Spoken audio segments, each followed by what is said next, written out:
Assalamualaikum warahmatullahi wabarakatuh. Saya Nabila Nur Auliallah akan mempresentasikan hasil review jurnal Manajemen Risiko Kesehatan dan Keselamatan Kerja atau K3 pada studi kasus pembangunan gedung SMA Ebenezer.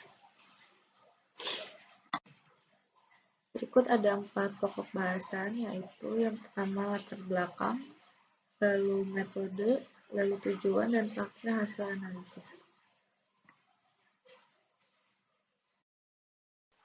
Yang pertama yaitu latar belakang, di mana keselamatan dan kesehatan kerja merupakan suatu permasalahan yang banyak menyita perhatian berbagai organisasi dikarenakan mencakup permasalahan dari segi perkemanusiaan, biaya dan manfaat ekonomi, aspek hukum, pertanggungjawaban, serta citra organisasi itu sendiri. Pada proses pembangunan proyek konstruksi, merupakan kegiatan yang banyak mengandung unsur bahaya. Pekerjaan konstruksi menyumbang angka kecelakaan yang cukup tinggi. Banyaknya kasus kecelakaan kerja yang dapat merugikan banyak pihak, terutama tenaga kerja yang bersangkutan. Kecelakaan kerja sering terjadi karena kurangnya kesadaran terhadap besarnya risiko yang harus ditanggung oleh tenaga kerja dan perusahaannya. Pada penelitian ini, penulis akan meneliti mengenai identifikasi risiko K3, penilaian risiko K3, serta bagaimana tindakan pengendalian terhadap risiko K3 pada kegiatan proyek pembangunan infrastruktur gedung SMA Ebenezer. Metode penilaian menggunakan matriks penilaian risiko sesuai dengan pengolahan data yang diperoleh. Nilai risiko yang tinggi yaitu material terjatuh dari ketinggian dan menimpa pekerja dengan indeks risiko sebesar 20, yang mana termasuk dalam golongan risiko level very high risk, sedangkan untuk golongan risiko level high risk didapat sebanyak 21 variabel, dan golongan risiko pada level medium risk didapat sebanyak 18 variabel.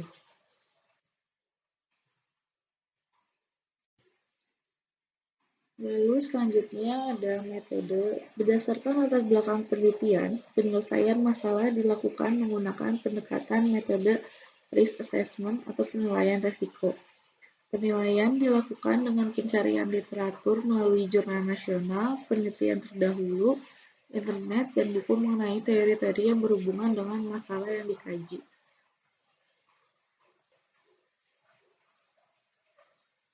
Lalu selanjutnya ada tujuan dari penelitian, di mana pertama mengidentifikasi bahaya risiko K3 pada proyek konstruksi gedung SMA Ebenezer, lalu menilai risiko yang terjadi pada proyek pembangunan gedung SMA Ebenezer, selanjutnya memberikan tindakan pengendalian risiko terhadap risiko K3 pada kegiatan proyek pembangunan SMA Ebenezer.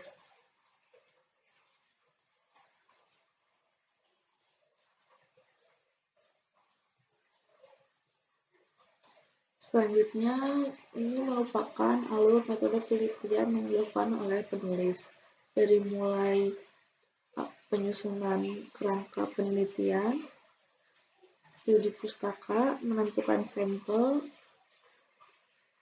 pengumpulan data, membuat kuesioner, melakukan survei lapangan, uji validasi, lalu menganalisis data, pembahasan, kesimpulan, dan saran, lalu selesai.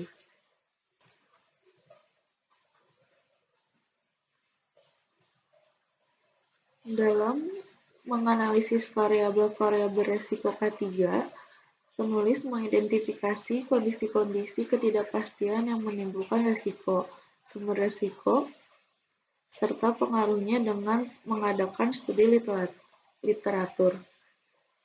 Hasil analisa variabel-variabel risiko dituangkan dalam sebuah tabel seperti berikut.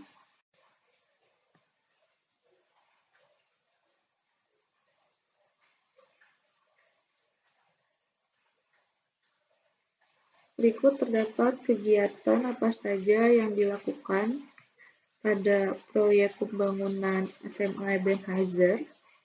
Lalu ada variabel-variabel yang telah ditentukan atau didefinisikan oleh penulis.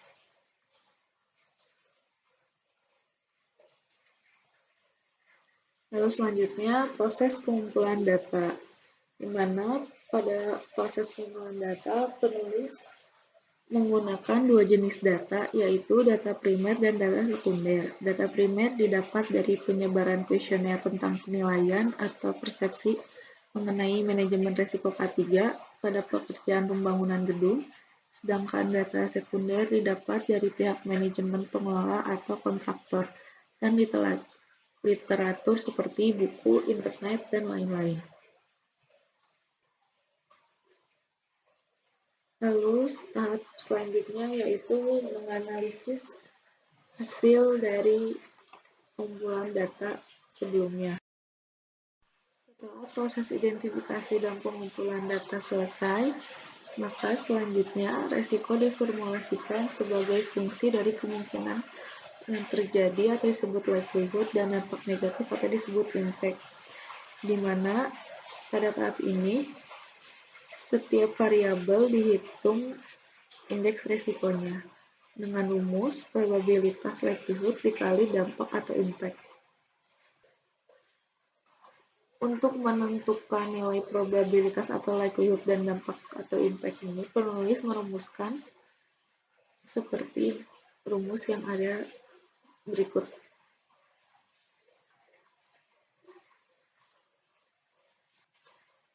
Berikut tabel hasil dari perhitungan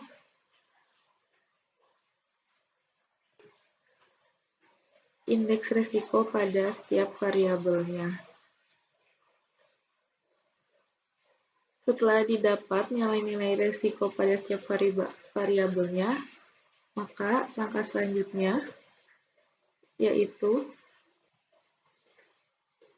mengelompokkan setiap variabel sesuai dengan golongan level risikonya berdasarkan dari nilai indeks risiko yang sudah didapat.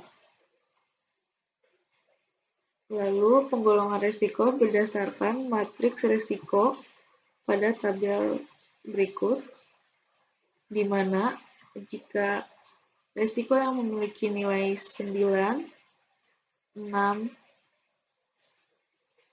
termasuk golongan pada kategori medium, lalu yang memiliki nilai 12, 16, termasuk dalam golongan level high, dan yang memiliki indeks senilai 20 termasuk pada golongan very high.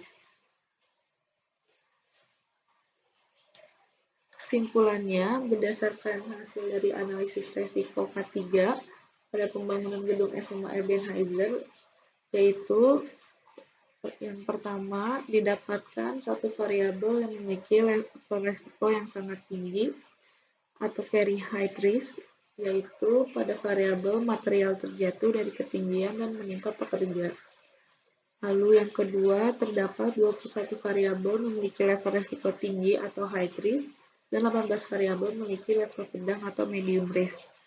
Lalu yang terakhir, pengendalian terhadap ketiga level resiko dapat dilakukan dengan cara mengurangi risiko dengan rekayasa teknik, administratif, atau penggunaan alat pelindung diri.